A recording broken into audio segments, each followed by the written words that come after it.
How to copy and paste photos on iPhone.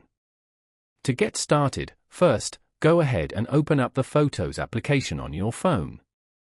Once the Photos app opens, you can view all photos on your phone. Find the photo you want to copy and tap it to open it in full screen view. Tap the share icon at the bottom left corner. From the menu, scroll down and select Copy Photo.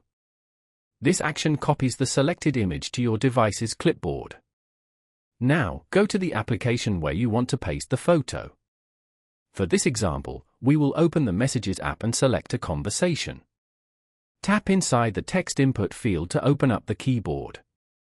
After long pressing on the input field, a paste option will appear. Tap on it to place the photo into the message box. The photo is now pasted and ready to be sent. Following these steps, you can easily copy and paste photos on an iPhone.